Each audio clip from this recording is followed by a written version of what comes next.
Hello guys, आप लोगों का स्वागत है आपके अपने यूट्यूब चैनल टॉप% पर। जैसा कि आपको पता है कि हम लोग पॉलिटी में 2015 से 2019 तक जितने भी क्वेश्चंस आए हैं हम लोग उनकी सीरीज को चला चुके हैं। पार्ट फर्स्ट कल की क्लास में हो चुका है, आज हम लोग पार्ट सेकंड लेकर आए हैं। तो हम लोग देर ना करते हुए अपने क्वेश्चंस की तरफ बढ़ते हैं। चलिए तो हम लोग शुरू करते हैं। जो लोग नए हैं वो पहले इस चैनल को सब्सक्राइब कर लें और क्वेश्चन का आनंद लें। चलिए तो हम लोग आगे की तरफ बढ़ते हैं। पहला क्वेश्चन है, भारत की संविधान सभा का प्रथम अधिवेशन कब शुरू हुआ? इजी है, काफी इजी क्वेश्चन है। इसमें जैसे भी क्वेश्चंस आए हैं, चाहे इजी हैं, चाहे हार्ड है, चाहे मॉडरेट लेवल के हैं, सारे लेवल के क्वेश्चंस हैं। और एसएससी में, रेलवे एनटीपीसी में, रेलवे ग्रुप डी में, सीजीएल, सीएचएसएल, एमटीएस जितने भी क्वेश्चंस आए हैं 2015 से 2019 तक सारे क्वेश्चंस यहां पर हैं। तो अगर आप इन वीडियोस को देख लेते हो तो यकीनन आपको बहुत ही ज्यादा फायदा होगा और आप पॉलिटी से क्वेश्चन बिल्कुल भी गलत नहीं करेंगे। चलिए तो हम लोग शुरू करते हैं। तो इसका जो राइट आंसर हो जाएगा वो हो जाएगा 9 दिसंबर 1946। 9 दिसंबर 1946 को संविधान सभा का प्रथम अधिवेशन हुआ था। ठीक है, चलिए, जिसमें अगर हम बात करें तो 207 लोगों ने भाग लिया था। यह भी इंपॉर्टेंट है, याद रखिएगा। एग्जाम में पूछा जाता है कि पहले अधिवेशन में कितने लोगों ने भाग लिया था, तो 207। आगे बढ़ते हैं हम लोग। भारत में निम्न संवैधानिक पदों में से कौन सा पद किसी भी महिला को नहीं मिला है? इंपॉर्टेंट क्वेश्चन है, बताइए। यानी इतने पदों में से कौन सा ऐसा पद है जो अभी किसी महिला को नहीं मिला है? तो इसका राइट आंसर हो जाएगा उच्चतम न्यायालय का मुख्य न्यायाधीश। बाकी मुख्य चुनाव आयुक्त भी महिला हो चुकी है, राष्ट्रपति आपको पता ही है प्रतिभा देवी सिंह पाटिल, प्रधानमंत्री जो थी इंदिरा गांधी जी तो पहली ही थी। उसके बाद मुख्य चुनाव आयुक्त की बात करें तो ये पूछा भी गया है आपके एनटीपीसी में। तो याद रखिएगा जो मुख्य चुनाव आयुक्त थी वो थी टीएस रमा देवी। याद रखिएगा, नाम उनका मैं लिख देता हूं, टीएस रमा देवी, याद रखिएगा। ठीक है, ये पहली महिला थी जो मुख्य चुनाव आयुक्त बनी थी। क्लियर है? चलिए आगे की तरफ बढ़ते हैं हम लोग। निम्नलिखित में से कौन सा संविधानेतर निकाय है? संविधानेतर का मतलब होता है जो संविधान से संबंधित नहीं है। ठीक है, तो आपका वित्त आयोग तो है ही है, अंतरराज्य परिषद, योजना आयोग, अजा तथा अजजा आयोग। बताइए कौन सा इसका राइट आंसर है, बताइए। चलिए तो इसका जो राइट आंसर है वो है योजना आयोग। योजना आयोग जो है ये संवैधानिक निकाय नहीं है, ये असंवैधानिक निकाय है। बाकी अगर हम वित्त आयोग की बात करें तो वित्त आयोग आपका आर्टिकल नंबर 280 से संबंधित है। उसके बाद में अगर हम बात करते हैं अंतरराज्यीय परिषद से तो ये आपके आर्टिकल नंबर 263 में दिया गया है। और अजा तथा अजजा का मतलब होता है एससी और एसटी। ठीक है, इसको किस अनुच्छेद में रखा गया है? 330 अनुच्छेद में रखा है। जिन लोगों ने आर्टिकल की क्लास हमारी नहीं की है उनको डिस्क्रिप्शन बॉक्स में लिंक मिल जाएगी, आप जाइए आर्टिकल की क्लास करिए, यकीनन आपके आर्टिकल से क्वेश्चन कभी भी गलत नहीं जाएंगे। ठीक है, डिस्क्रिप्शन बॉक्स में लिंक दी गई है। आगे बढ़ते हैं हम लोग। आई होप इसका आंसर क्लियर हो गया होगा। अब बात करते हैं अगले क्वेश्चन की। पुस्तक रिपब्लिक किसने लिखी थी, बताइए। तो देर ना करते हम लोग इसका आंसर बताते हैं, प्लेटो। प्लेटो ने ही रिपब्लिक पुस्तक लिखी थी। बाकी जो कार्ल मार्क्स थे इन्होंने एक बहुत ही इंपॉर्टेंट पुस्तक लिखी थी जिसका नाम था दास कैपिटल। ठीक है, याद रखिएगा। चलिए यहां तक क्लियर है, आगे की तरफ बढ़ते हैं। अगर क्वेश्चन पसंद आ रहे हैं तो लाइक जरूर करिए। आगे बढ़ते हैं। किस अनुच्छेद के कारण राष्ट्रपति अध्यादेश जारी कर सकता है? बहुत ही इंपॉर्टेंट क्वेश्चन है, बताइए। अनुच्छेद 123, 124, 213, 356 कौन सा है? चलिए तो इसका जो राइट आंसर है वो मैं बता देता हूं। इसका राइट आंसर है 123। 123 अनुच्छेद के कारण ही राष्ट्रपति अध्यादेश जारी करता है। और जो अनुच्छेद 213 है, अनुच्छेद 213 के कारण जो राज्यपाल होता है वो अध्यादेश जारी करता है। तो याद रखिएगा इस चीज को। ठीक है, आगे बढ़ते हैं। किस अनुच्छेद में राज्यपाल की नियुक्ति को बताया गया है? चलिए इसका राइट आंसर हो जाएगा आर्टिकल 155। 155 में राज्यपाल की नियुक्ति को बताया गया है। यहां तक क्लियर है आपका? चलिए, गुट निरपेक्षता का मूल रूप से क्या अभिप्राय है, बताइए। चलिए इसका आंसर हो जाएगा शक्ति गुटों के प्रति तटस्थता। ठीक है, इसका राइट आंसर होगा। चलिए आगे की तरफ बढ़ते हैं हम लोग। क्वेश्चन नंबर 8, भारत के गणतंत्रीय दल की स्थापना किसने की? चलिए, तो इसका जो राइट आंसर हो जाएगा वो हो जाएगा डॉक्टर भीमराव अंबेडकर। डॉक्टर भीमराव अंबेडकर जी ने गणतंत्रीय दल की स्थापना की थी। बाकी इसमें जो दो ऑप्शन आपके और दिखे हैं, कौन से हैं? श्रीपाद डांगे और नंबूदिरीपाद, ये जो आपके हैं इसमें सी वाला ऑप्शन और डी वाला ऑप्शन, ये दोनों किससे संबंधित थे? ये दोनों जो थे ये साम्यवादी दल से संबंधित थे। तो गणतंत्रीय दल से डॉक्टर भीमराव अंबेडकर और श्रीपाद डांगे और नंबूदिरीपाद, ये जो दोनों थे ये दोनों साम्यवादी दल से संबंधित थे। ठीक है, तो क्वेश्चन ये जितने भी हैं सब एग्जाम में आए हैं। अगर आप सोच रहे हो कि क्वेश्चन का लेवल हाई है तो फिर ये हाई वाई नहीं है, एग्जाम में अब यही क्वेश्चन आते हैं, यही लेवल है, यही स्टैंडर्ड है। ठीक है, चलिए, लगातार दूसरी बार प्रधानमंत्री पद पर आसीन होने वाले व्यक्ति कौन हैं? बताइए।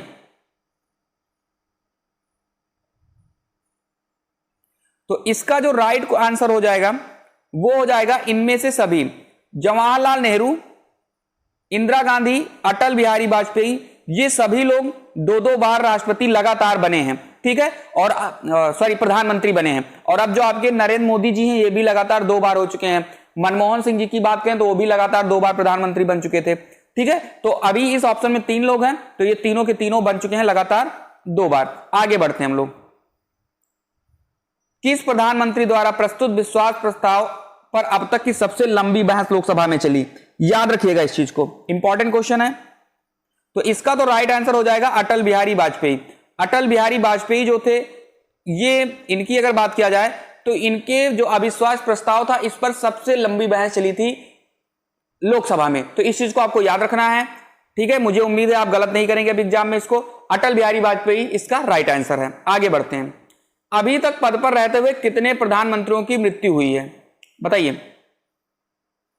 तो इसका राइट आंसर हो जाएगा 3 प्रधानमंत्री थे जिनकी मृत्यु प्रधानमंत्री पद पर होते हुए हुई है। जैसे एक तो आपके हो गए पंडित जवाहरलाल नेहरू जी, उसके बाद लाल बहादुर शास्त्री और एक इंदिरा गांधी जी।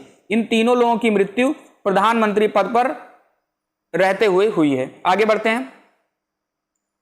निम्नलिखित में से जनता द्वारा प्रत्यक्ष रूप से निर्वाचित सदन कौन सा है? जनता द्वारा आपको पता है ना, जिस पर आप लोग वोटिंग करते हो। ठीक है, तो आपको इसमें से एक ही ऑप्शन लग रहा होगा, वो है लोकसभा। ठीक है, लोकसभा में टोटल ज्यादा से ज्यादा 552 सीटें हो सकती हैं, याद रखिएगा। बाकी राज्यसभा को के चुनाव में हम लोग वोट नहीं डालते हैं।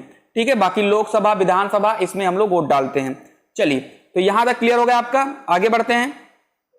प्रत्यक्ष मतदान वही होता है जिसमें हम लोग वोटिंग कर सकते हैं, और अप्रत्यक्ष होता है जिसमें हम लोग वोटिंग नहीं कर सकते हैं। जैसे राष्ट्रपति का चुनाव हो गया, उसमें हम लोग वोट नहीं करते हैं, तो वो आपका अप्रत्यक्ष मतदान हो गया। चलिए, भारतीय संविधान के किस अनुच्छेद में लोकसभा का गठन का प्रावधान किया गया है? चलिए, तो इसका राइट आंसर हो जाएगा उपर्युक्त दोनों। इन दोनों में लोकसभा के गठन का प्रावधान किया गया है। ठीक है, चलिए आगे बढ़ते हैं। संविधान सभा की प्रारूप समिति द्वारा प्रस्तुत प्रारूप संविधान में कितनी अनुसूचियां थी? यानी जब संविधान बना तब कितनी अनुसूचियां थी? तो मुझे लग रहा है बहुत ही इजी क्वेश्चन है आपके लिए। 8 हो जाएगा, और अब कितनी है वर्तमान में? 12 अनुसूचियां हैं। चलिए, 52वें संविधान संशोधन अधिनियम द्वारा 1985 ईस्वी में कौन सी अनुसूची को भारतीय संविधान में शामिल किया गया?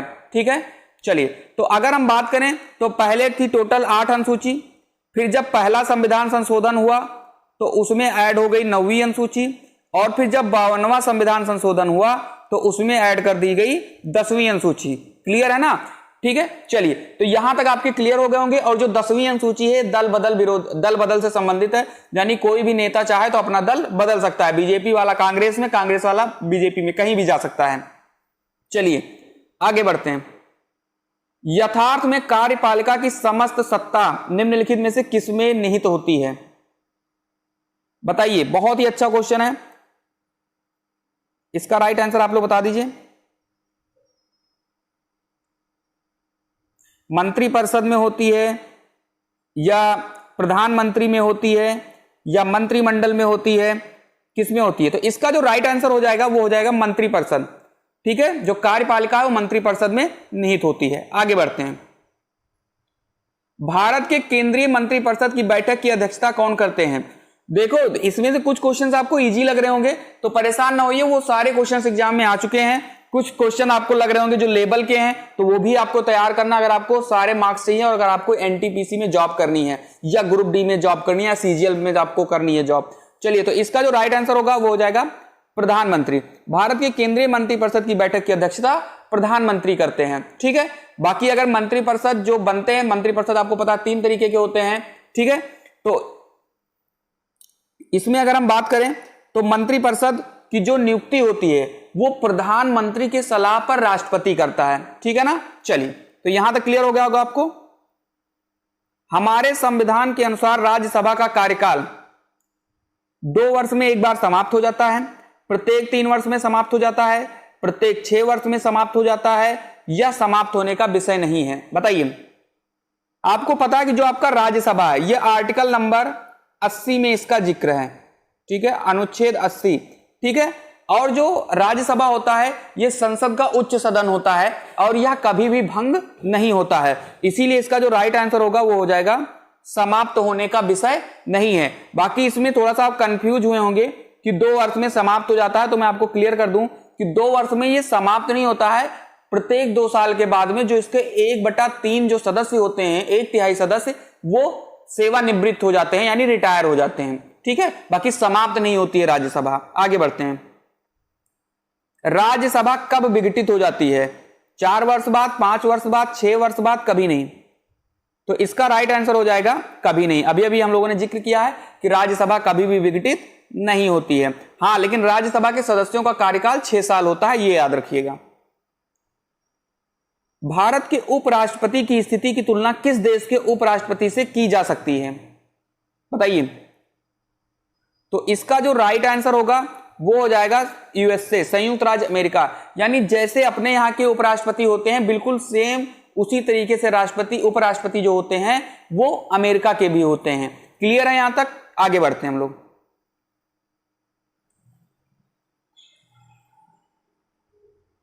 चलिए, भीमराव अंबेडकर और महात्मा गांधी के मध्य सन 1932 ईस्वी में हस्ताक्षरित पूना समझौता का प्रावधान था। बताइए।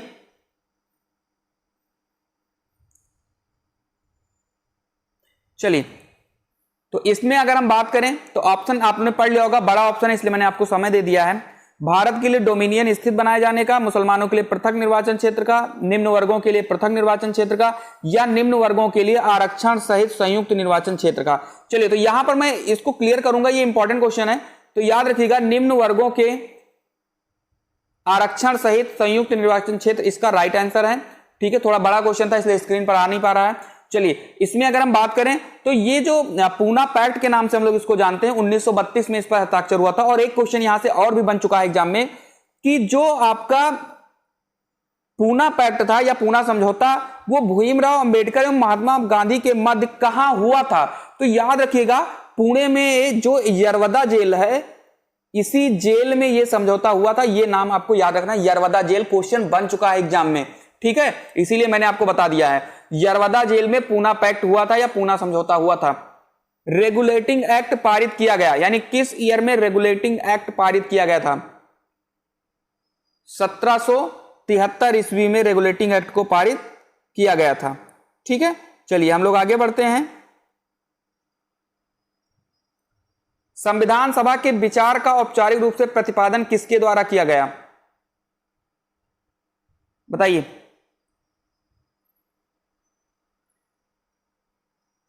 अच्छा क्वेश्चन है, पढ़ लीजिए। मोतीलाल नेहरू ने किया था, जवाहरलाल नेहरू ने किया था, या एमएन राय ने, या महात्मा गांधी? तो इसका राइट आंसर हो जाएगा एमएन रॉय। एमएन राय ने ही संविधान सभा का औपचारिक रूप से प्रतिपादन किया था। लेकिन अगर बात किया जाए किस पर अमल किया गया था तो वो अमल किया गया था जवाहरलाल नेहरू के। ठीक है, सबसे पहले संविधान का जिक्र किसने किया था कि संविधान बनना चाहिए? तो वो किया था मोतीलाल नेहरू जी ने। ठीक है, इन्होंने उठाया उस बात को, लेकिन उस पर जो अमल किया गया वो इनके संविधान उठाने पर किया गया। जब इन्होंने कहा कि नहीं नहीं संविधान बनना चाहिए, उसी दिन से अमल होना स्टार्ट हो गया था इस पर। ठीक है, अगर ये पूछा जाएगा कि सबसे पहले किसने उठाया था तो मोतीलाल नेहरू ने। ठीक है, चलिए आगे के क्वेश्चन में क्लियर करते हैं इसको। संविधान सभा को किसने मूर्त रूप प्रदान किया था? ये क्वेश्चन था, तो इसका राइट आंसर हो जाएगा मोतीलाल नेहरू। औपचारिक रूप से इन्होंने उठाया था, लेकिन मूर्त रूप प्रदान किया गया मोतीलाल नेहरू के बारे में। क्लियर, सॉरी यहां पर गलत हो गया, इसका आंसर हटाओ, ये हो जाएगा जवाहरलाल नेहरू। ठीक है, इसका जो राइट आंसर होगा वो हो जाएगा जवाहरलाल नेहरू। मूर्त रूप जवाहरलाल नेहरू को प्रदान किया गया था और औपचारिक रूप से इनका माना जाता है एम एन राय का। ठीक है, और सबसे पहले किसने उठाया था इस चीज को, तो मोतीलाल नेहरू ने 1924, मैं आपको ईयर भी बता देता हूं, 1924 ईस्वी में मोतीलाल नेहरू ने यह कहा कि संविधान बनना चाहिए। क्लियर है यहां तक? चलिए तो हम लोग आगे बढ़ते हैं। अगर आपको क्वेश्चन पसंद आ रहे हैं तो लाइक कर दीजिए और कमेंट में कमेंट कर दीजिए कि क्वेश्चंस कैसे लग रहे हैं, एक्सप्लेन अच्छा हो रहा है कि नहीं अच्छा हो रहा है, कुछ तो रिव्यू दीजिए आप लोग। अच्छा लग रहा है तो अच्छा लिखिए, बुरा लग रहा है तो बुरा लिखिए, कम से कम लिखो तो कुछ। चलिए, भारतीय संविधान के किस भाग को उसकी आत्मा की आख्या प्रदान की गई है, बताइए, पढ़ लीजिए ऑप्शन आप लोग।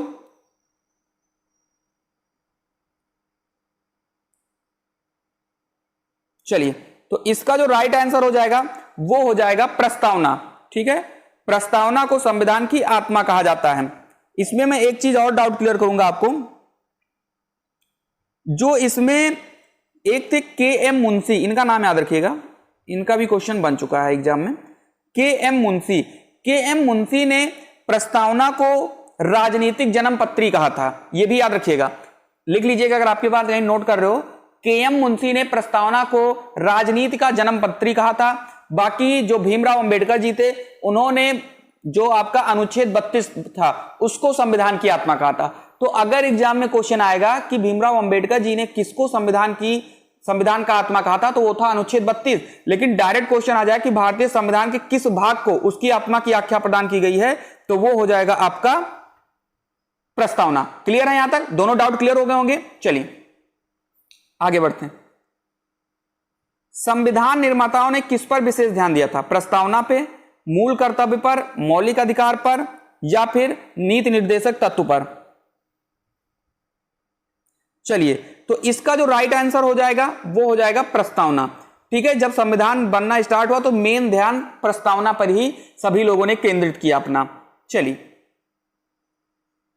विश्व का सबसे बड़ा लिखित एवं सर्वाधिक व्यापक संविधान किस देश का है, ब्रिटेन का, भारत का, कनाडा का, या दक्षिण अफ्रीका का? चलिए, तो सबसे बड़ा जो लिखित संविधान है वो भारत का संविधान है। यहां तक क्लियर है आपका? चलिए, तो यहां तक मुझे उम्मीद है, क्योंकि जब ये बना तो इसमें 8 अनुसूचियां थी, 22 भाग थे, 3 से 95 जो था वो आर्टिकल था। ये चीजें आपको क्लियर होंगी। चलिए, भारतीय संविधान कैसा है, कठोर है, लचीला है, ना ही कठोर ना लचीला है, अंशतः कठोर अंशतः लचीला? बताइए। तो इसका जो राइट आंसर हो जाएगा वो हो जाएगा ऑप्शन नंबर डी। ठीक है, जो भारत का संविधान है वो ना तो कठोर, वो मतलब थोड़ा कठोर है और थोड़ा लचीला है। कठोर संविधान का क्या मतलब होता है? कठोर संविधान वो संविधान होते हैं जिनको आप संशोधित नहीं कर सकते हो, यानी संशोधन जिसमें आप नहीं कर सकते हो, या अगर होता भी है तो बहुत ही मुश्किल से होता है, बहुत सारी बिल पास करनी पड़ती है। लचीला वो होता है जिसमें आप आसानी से संशोधन कर सकते हो। और जो भारत का संविधान है ये थोड़ा कठोर है और थोड़ा लचीला ही है। ठीक है, चलिए तो हम लोग आगे बढ़ते हैं। आगे हम लोगों का जो क्वेश्चन है वो है, भारतीय संविधान की कौन सी विशेष व्यवस्था इंग्लैंड से ली गई है? बताइए। संसदीय प्रणाली, संघीय प्रणाली, मूल अधिकार, सर्वोच्च न्यायपालिका? चलिए, तो इसका जो राइट आंसर हो जाएगा वो हो जाएगा संसदीय प्रणाली। और भी ब्रिटेन से लिया गया है आपका एक, जो आपका है एक क्या बोलते हैं उसको, नागरिकता, एकल नागरिकता जो है, संसदीय प्रणाली, ये सारी चीजें जो दिया गया है ये ब्रिटेन से लिया गया है। जो आपका फंडामेंटल राइट्स है यानी मूल अधिकार जो है ये लिया गया है अमेरिका से। याद रखिएगा इस चीज को। अगला क्वेश्चन है, भारत की किस देश की संघीय व्यवस्था से अधिक समानता रखती है? भारत की किस देश की संघीय व्यवस्था से अधिक समानता रखती है? इंपॉर्टेंट है, बताइए। तो इसका जो राइट आंसर हो जाएगा वो हो जाएगा कनाडा। ये क्वेश्चन एनटीपीसी 2016 में आ चुका है। भारत की किस देश की संघीय व्यवस्था से अधिक समानता, यानी कनाडा की संघीय व्यवस्था और भारत की संघीय व्यवस्था लगभग सेम है। चलिए, भारतीय संविधान को कितने भागों में विभाजित किया गया है? तो आप सबको पता है कि जब बना था तब 22 था, लेकिन आज की डेट में कितना है? 25 भाग इसके हो चुके हैं। आगे बढ़ते हैं हम लोग। चलिए, संविधान के किस भाग में संविधान संशोधन की प्रक्रिया का उल्लेख है? चलिए, तो इसका जो राइट आंसर हो जाएगा वो हो जाएगा भाग 20। मुझे उम्मीद है आप लोगों ने सही भी किया होगा इसको। भाग 20 में संविधान संशोधन की प्रक्रिया का उल्लेख है। अगर हम अनुच्छेद की बात करेंगे तो 368 अनुच्छेद में संविधान संशोधन है, जो कहां से लिया गया था? दक्षिण अफ्रीका से लिया गया था। 3 चीजें याद रखना है, भाग 20, 368, दक्षिण अफ्रीका। चलिए, वर्तमान में भारतीय संविधान की कुल कितनी अनुसूचियां हैं? बहुत इजी क्वेश्चन है, तो इसका राइट आंसर हो जाएगा अनुसूची 12। वर्तमान में 12 है, जब संविधान बना था तब 8 थी। संविधान सभा की प्रारूप समिति द्वारा प्रस्तुत प्रारूप संविधान में कितनी अनुसूचियां थी? बिल्कुल वही प्रारूप, यानी कि जब शुरुआत, जब मूल बना तब 8 थी। क्लियर है? आज 12 है। वर्तमान में भारतीय संविधान में धाराओं की कुल संख्या कितनी है? धाराओं यानी कि अनुच्छेद की इन्होंने बात किया है, जो कि 448 लगभग हैं। 448 से ज्यादा भी हो सकती हैं। चलिए, संविधान के किस अनुच्छेद में यह अंकित किया गया है कि इंडिया अर्थात भारत राज्यों का एक संघ होगा?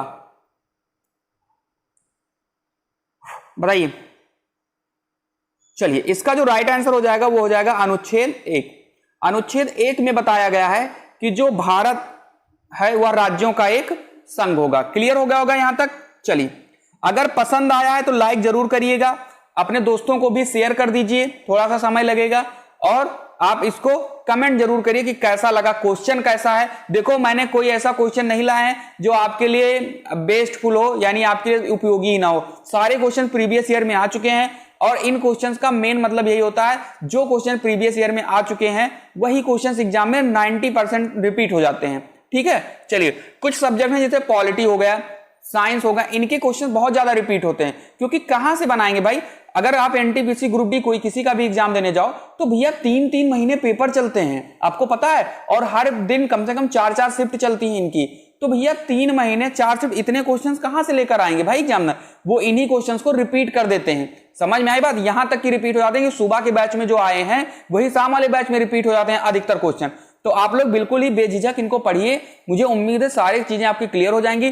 जो लोग इसके पहले पार्ट को नहीं देखें वो डिस्क्रिप्शन बॉक्स में जाएं, उसको देखें, इस पार्ट को देखें, प्लस और भी जो पार्ट आने वाले हैं इनके, उनको देखिए। मुझे उम्मीद है कि अगर आप 4-5 दिन इसमें समय दोगे, ज्यादा लंबी वीडियो भी नहीं रहती है, तो आप पॉलिटी से क्वेश्चन गलत नहीं करने वाले हैं, क्योंकि इसी टाइप के क्वेश्चन अब आते हैं। क्लियर है? चलिए, अगला क्वेश्चन, भारत एक है, संघ राज्य, राज्यों का संघ, प्रांतों का संघ, या एक राज्य इकाई?